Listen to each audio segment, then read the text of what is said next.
Boa noite a todos. Meu nome é Wilson. Oficial é na BAE, como o Rui falou, Beneficência Assistencial Espírita. Mas eu falo oficial porque a gente, quanto mais devendo a gente tá, quanto mais devedor a gente é, mais a gente vai em centro espírita. Vocês sabem disso, né? Aí eu vi a Andréia aqui, vi o Paulinho, então são tudo devedor também, que vão em vários centros espíritas, né? Gente, obrigado, Roseli, pelo convite, né? Obrigado por esta casa também que super me acolheu. E aí hoje eu trouxe um material para a gente falar um pouquinho, tá bom? Deu? Para a gente falar um pouquinho sobre Paulo de Tarso e a carta aos Efésios. Bom, a história de Paulo de Tarso é linda, é maravilhosa. Muitos conhecemos e quem ainda não conheceu, eu recomendo, olha, leia um pouco, estude, veja a história dele, que ele foi um dos maiores exemplos de conversão para o cristianismo, de todos os que nós temos grandes exemplos, o cego, o centurião também, né? Então, própria Maria Madalena. Então a gente tem vários exemplos, e Paulo de Tarso é um dos maiores expoentes que simbolizam essa conversão, não só porque ele era incrédulo na época, mas pela própria perseguição que ele fazia aos cristãos. Tá bom, então a história dele é linda. O convertido de Damasco, tem toda a história. E aí as cartas de Paulo, que antes era Saulo de Tarso, elas constituem assim uma das grandes literaturas da humanidade do Novo Testamento, da Bíblia. Então, quando a gente pega lá a Bíblia, tem lá as cartas de São Paulo. E aí, de todas as cartas que tem, a carta direcionada aos Efésios, ela podemos dizer que é uma das cartas mais icônicas, talvez. Ela tem uma série de características que fazem com que ela seja muito diferente de várias outras cartas. Então, falar sobre as cartas de Paulo é uma missão, porque são muitas cartas, são muitos conteúdos, são muitas particularidades. E aí, falando sobre a carta de Efésios, tem algumas coisas diferentes dela. Aqui um pouquinho da história de Paulo, que era Saulo, quando ele encontrou Jesus, que Jesus colocou ele na parede, vamos dizer assim, e falou: Saulo, por que me persegues? E aí ele ficou cego, e a partir dali começou a conversão dele. Que daí, junto com os apóstolos, né, os discípulos, ele se tornou um dos maiores divulgadores do cristianismo naquela época em que, após a passagem de Jesus, vamos dizer ali 50 anos, 80 anos, os cristãos estiveram na fase mais perseguida de toda a história. Naquela fase que os cristãos eles se encontravam nas catacumbas e cemitérios, faziam reuniões isoladas ali, escuras, para poder escapar das garras do imperador, da tirania dos romanos. E aí Paulo teve um papel fundamental nisso, no sentido de fazer essa divulgação e trazer consolo, trazer boa-fé, trazer ânimo para os cristãos que estavam numa época bem delicada. A história de Paulo está nesse livro maravilhoso, chamado Obra de Paulo Estevão, pelo Chico, pelo querido Emmanuel, que conta toda a história dele, toda a narrativa, fala de Emmanuel, fala de tudo. E aí, trazendo um pouquinho do contexto das cartas de Paulo, era um cara que ele andava muito. Imagina a gente nessa época, né? A gente tem um mapa aqui, que daí a gente tem ali, tem a Itália, a antiga Macedônia, a Capadócia, a região da Turquia. Essas viagens que ele fazia eram a pé. Imagina, naquela época, né? Porque hoje é fácil, hoje você chama um Uber e tá ali para fazer uma palestra. Naquela época não tinha Uber. Então a história conta, né, todas as viagens de Paulo de Tarso com uma equipe que, né, ele tinha vários ajudantes que trabalhavam com ele. E aí ele fez lá as 3 grandes viagens, andava bastante, numa distância assim que cada livro conta uma história diferente, uma distância diferente, mas a gente consegue imaginar quantos anos ele levava andando, por exemplo, levando a mensagem de Jesus de um lado para o outro.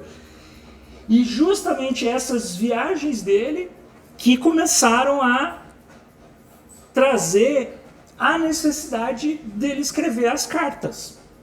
Mas por que ele escrevia as cartas se ele iria nas comunidades, né? Nas viagens, se ele passava lá?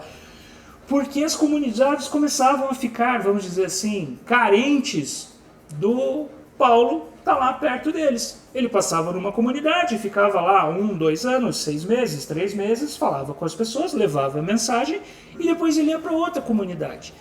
E aí, de novo, naquela época os cristãos eram muito perseguidos. Então ele recebia mensagens por onde ele estava, ele recebia pedidos de socorro, né? O próprio Simão Pedro também, em Éfeso, fez isso algumas vezes com ele, a história diz, dizendo assim, ô Paulo, cara, a gente precisa de uma ajuda, a gente precisa que você volte aqui porque tá difícil a perseguição, tá difícil seguir com os ensinamentos cristãos.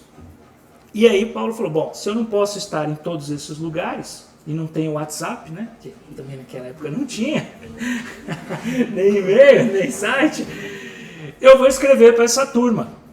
E aí ele começou a escrever as cartas, que se a gente olhar na essência, lá no Novo Testamento, são 27 textos que tem lá na Bíblia, e desses 27 textos, 14 são as cartas de Paulo. Então, ele tem o maior patrimônio pós desencarne de Jesus, pós a passagem de Jesus, com o Novo Testamento, que traz ali todos os ensinamentos cristãos, tudo que Jesus ensinou pra gente.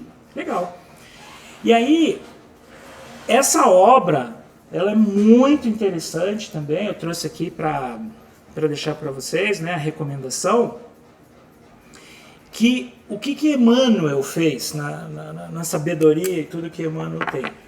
Emmanuel pegou essas 14 cartas de Paulo, trouxe para uma interpretação, que é essa obra dele, as cartas de Paulo segundo Emmanuel, e ele pegou todos as cartas, todos os versículos, todas as mensagens, e começou a amarrar com as mensagens que ele e o Chico têm em vários livros. O próprio Vinho de Luz, como o Rui leu aqui a mensagem. Então o que Emmanuel fez? Ele pegou a carta de Paulo, pegou o conteúdo daquela carta, e aí ele olhou e falou, peraí, quais mensagens estão em outros livros que eu posso trazer para cá para explicar as cartas de Paulo? Imagina o trabalho que foi fazer isso. Imagina o trabalho. Então, e aí ele escreveu essa obra. Então não é só uma interpretação das cartas pela visão espírita, pela visão cristã. Não, tem um fundamento histórico, tem a vinculação com outras mensagens. Então é muito legal mesmo, tá? É uma baita obra assim, que super vale a pena a gente ter.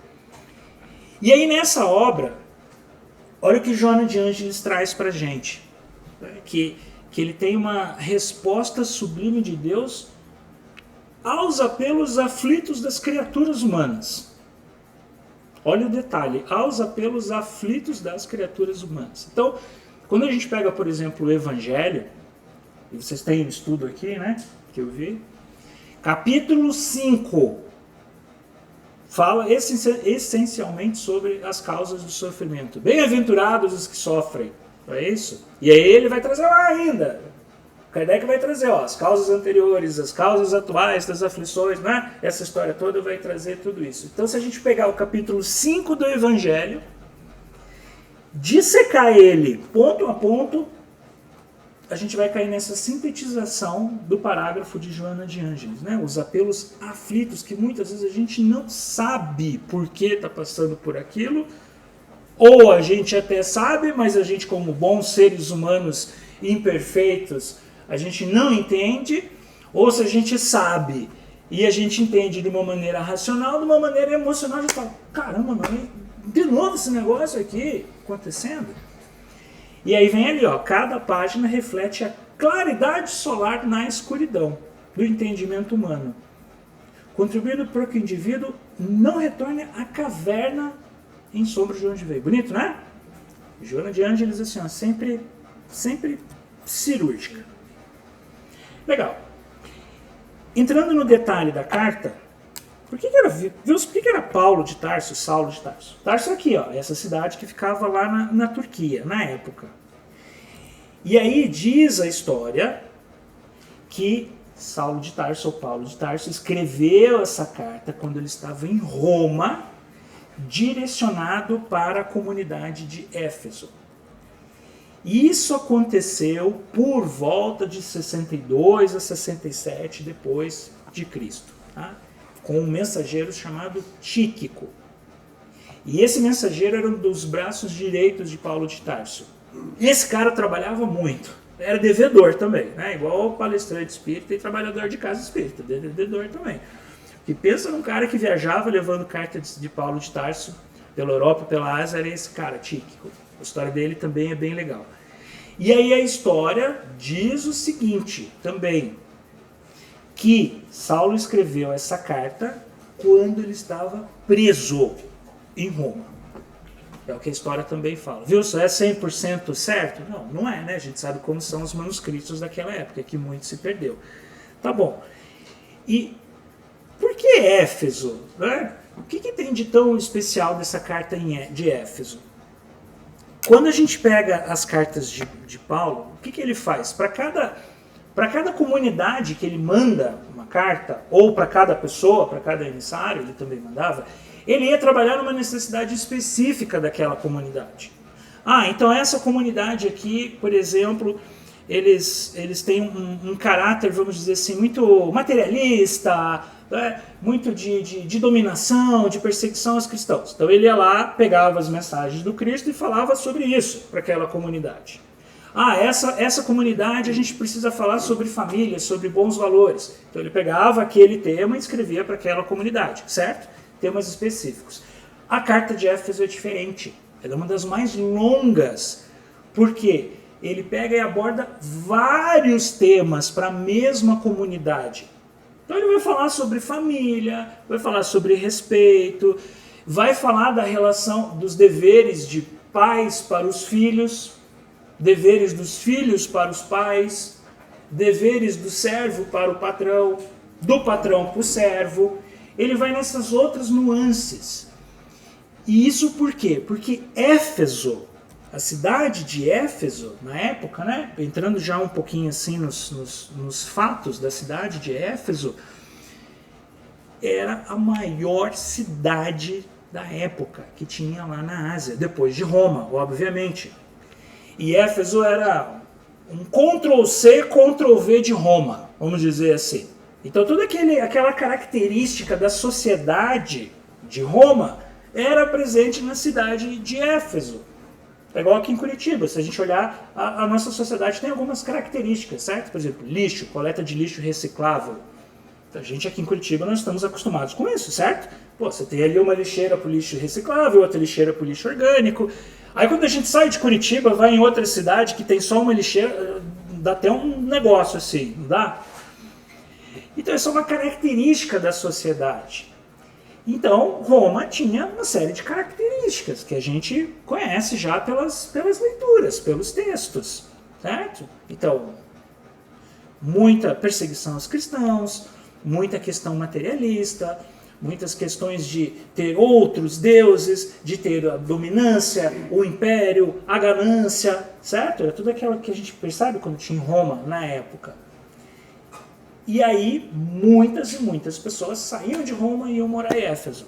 Então, quando essas pessoas iam lá, o que acontecia? Levava-se toda aquela carga cultural, aquela história cultural.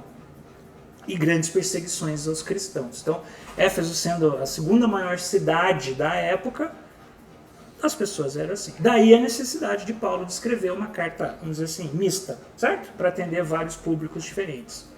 Então, esse é o primeiro fato importante, que explica o porquê a carta é diferente. E aí em Éfeso tem um ponto turístico que é o templo de Ártemis, que inclusive dizem que é bem bonito, né, para visitar lá. Mas quem que era Ártemis? Ártemis era a deusa da guerra, a deusa da sabedoria, a deusa do poder, que as pessoas veneravam muito na época, junto com todos os deuses gregos e deuses romanos. Então você imagina pegar uma deusa de guerra, de dominância, E aí você manda uma carta para as pessoas que amam aquela deusa, dizendo que não, que o Cristo pregava o quê? Tolerância, bondade, humildade. O que vai acontecer, gente, numa cidade dessa? Vai dar ruim, né? Vai dar briga. E aí, como o Rui leu no Vinha, né? Que não corram do mal. Porque tá ali, é igual no Evangelho, a cruz e a espada, estranha moral, tá lá. Não vim trazer a espada, vim trazer a divisão, não vim trazer a paz, vim trazer a guerra. Também tá lá no Evangelho. Então, Éfeso tem essa primeira característica. Legal. E ela também era a casa de Maria e João Evangelista. Sabiam que Maria foi sequestrada, raptada por João Evangelista para se esconder dos romanos lá em Éfeso? Essa é a casa dela, ponto turístico, um dos pontos turísticos mais visitados no mundo. Então imagina, de todas as cidades que tinha, de todas as possibilidades, João Evangelista levou Maria lá para essa cidade para escondê-la dos romanos depois da crucificação de Jesus. Tinha que ficar num lugar seguro, alguma coisa, certo? Então isso faz também com que Éfeso seja uma cidade especial, certo? Tendo tudo isso. Tá bom. E aí, lá na carta, que a gente tem alguns versículos, eu trouxe aqui a minha cola, é uma carta linda. Quando a gente vai lá no capítulo 6, versículo 13, Paulo já vem com uma mensagem dizendo o seguinte, ó, por isso deveis vestir a armadura de Deus, para poderdes resistir no dia mau e sair firmes de todo o combate. Então aqui ele começa a trazer um sentido figurado, que é um outro fato interessante de Éfeso e da carta, que Paulo traz 3 elementos que a gente tem que usar, reforçar a nossa fé para que a gente possa superar as atribuições do dia a dia, tudo que acontece. O primeiro deles é a armadura. E aí percebe como no tom dele ele tem um tom de guerra. Se ele está falando de armadura, a gente já entende que, cara, tem um combate aí, tem alguma coisa, certo? No sentido figurado. E aí lá na carta ele diz o seguinte, ó. Tomai a armadura de Deus, buscando-lhe as fontes sublimes, para retirar apenas conforto, seria proceder à maneira das crianças que nada enxergam senão guloseimas. Olha que interessante, né? É indispensável tomar as armaduras de Deus nas casas consagradas ao labor divino. É a tarefa, né, gente? Então, quando ele fala labor divino, é a tarefa, é a nossa transformação, a nossa mudança, o nosso trabalho. E lógico aproximar-se o filho adulto da presença materna com a exclusiva preocupação de receber carinho.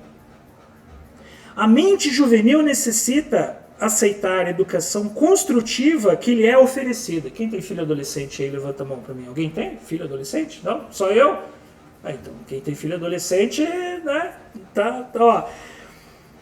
Aproximar-se o filho adulto da presença materna com a exclusiva preocupação de receber carinho. E lógico, então quem tem adolescente sabe como é que é, né? É o desafio de ser pais. A mente juvenil necessita aceitar a educação construtiva que lhe é oferecida. Nem sempre eles aceitam, mas a gente tenta. Revestindo-se de poderes benéficos na ação incessante do bem, a fim de que os progenitores se sintam correspondidos na sua heróica dedicação. Então ele está falando muito aqui para quem é pai e mãe, trazendo isso. Olha o direcionamento que tem, né? De tudo que poderia falar, como ele traz um dos direcionamentos. Falando assim, ó, cuida aí da molecada. É isso, né? A sede de ternura palpita em todos os seres. A nossa centelha divina. Não se deve duvidar o trabalho que enrijece as energias comuns. A responsabilidade que define a posição e o esforço próprio que enobrece o caminho. Também sintetiza tudo que Cristo falava para a gente, né? Sentimento, esforço e responsabilidade. E aí essa questão da responsabilidade é algo que a gente precisa pensar muito para esse ano, viu, gente? A gente precisa pensar muito, né? Esses dias eu estava até olhando, aquela história de ano novo que a gente começa a prometer um monte de coisa, vou parar de fumar, vou fazer dieta, vou fazer academia, essa história toda. E aí eu estava pensando, estava trabalhando na agenda de palestras, dos temas para esse ano e tudo, e olha como é que vai ser esse ano, né? Primeiro, Copa do Mundo, a gente vai ter, eleições, as empresas malucas, o mercado maluco, em juros altos, tendo que cortar custo, mandando gente embora, certo? Retração de consumo, tudo isso, desemprego, algumas coisas. Então, olha o momento que a gente vai ter esse ano aqui no Brasil. É muita coisa. Então, independente assim, né, se somos empresários, se somos funcionários CLT, a gente vai estar sujeito a coisas que a gente não vai conseguir controlar. As eleições, independente, se vota em um, vota em outro, a gente está no meio do todo, como sociedade, não é isso? A Copa do Mundo, o Carnaval, que já vai chegar por aí, então as próprias casas espíritas fazem muitas palestras, muitas recomendações de conduta durante o Carnaval, que é a época do ano que a espiritualidade, coitada, mais trabalha para parar um pouco da confusão, para ajudar um pouco os encarnados. Então quando a gente pega tudo isso e coloca em um único cenário, vai ser um ano em que, eu não diria nem assim, gente, que a gente vai ter que exercitar o cristianismo, a tolerância, o perdão. Na minha visão, assim, é um ano que responsabilidade vai ser a palavra, assim, para tudo que a gente vai fazer. Porque teremos, além do mundão velho, desafiador todo dia, teremos mais esses outros eventos. Então, essa responsabilidade da gente como pais, como filhos, como cristãos, né? Não diria nem como espírita, como cristãos, independente da religião que a gente tenha. Né? Qual é a nossa responsabilidade nesse ano, tudo que está acontecendo, que a gente está vendo? E é isso que Paulo traz. Esse nível de responsabilidade para vestir a armadura. E aí ele traz uma mensagem assim também de muita estímulo, dizendo o seguinte: fica de pé, fica de pé, é isso. Porque o Cristo, ele já dava esse exemplo para a gente, né? Um exemplo de coragem, de fé.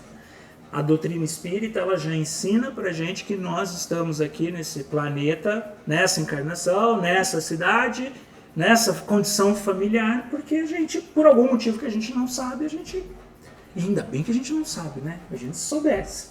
Ainda bem que a gente não sabe. Por algum motivo. E aí é fácil, né, gente? A gente esmorecer, a gente perder a fé, ficar triste frente às atribulações. E eu sempre falo isso, não é porque eu tô aqui na frente falando, eu sou só um mero tradutor das obras, né? Um mero pesquisador. Nos cursos lá na Baia eu também falo muito isso. Então não é porque a gente está aqui falando, estudando, que a gente sabe tudo, que a gente também não sofre, que a gente não chora, que a gente não entende, né? Somos todos iguais. E por isso que essa mensagem é importante, que Saulo traz. E ele está falando lá para o pessoal de Éfeso: fica de pé. Agora é a hora que a gente tem que agarrar no Cristo, agarrar na doutrina para não cair. E aí, lá na carta, Paulo diz o seguinte: revesti-vos com a couraça da justiça, calçai os vossos pés com a preparação do evangelho da paz, e cingi os vossos rins com a verdade. Olha, cingir os vossos rins, o que é isso, cingir? É a revelação, é a verdade, que é o que a doutrina traz pra gente, o Cristo trazia, né? Então, não adianta a gente tapar o sol com a peneira e tudo isso. O que a doutrina espírita traz pra gente é a mensagem de consolo, de esclarecimento e, sobretudo, da verdade, daquilo que acontece. Que é um dos exemplos também que a gente poderia falar da diferença da fé raciocinada, certo? Para a fé cega, que a gente vê. A doutrina, ela explica tudo pra gente, tudo certinho, tintim por tintim. Esses tempos a minha filha adolescente foi perguntar: pai, mas como é que a gente reencarna? E a gente tem mesmo muitas vidas? Eu comecei a conversar com ela, é porque eu não entendo. Eu falei: você quer entender? Tá bom, tem 5 obras aqui, ó, que se a gente pode pegar e ler uma por uma, a gente vai entender. Então essa é a verdade que o Cristo traz pra gente. E que ele fala que não é uma promessa milagrosa, mas é de competência de cada um, né? Cada um de nós, cada um vai colher os frutos das árvores que nós plantamos. Isso quer dizer cingir os vossos rins com a verdade. Então, olha, acredita na verdade. A verdade é isso que a gente está trazendo. Ele fala sobre trabalho, sobre responsabilidade, sobre esforço, também nesse sentido, né?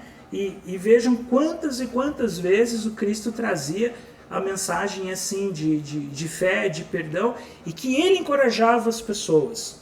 Ele não só cuidava, ele não só perdoava as pessoas, né? Ele não só curava, mas para todo mundo que ele fazia uma ação, para todo mundo que ele dava uma bênção, que ele dava uma cura, ele falava, ó, vá e não peques mais. Ele sempre falava isso, nesse sentido. Para outros eles falavam, vai, se comporte, vai, não peque mais.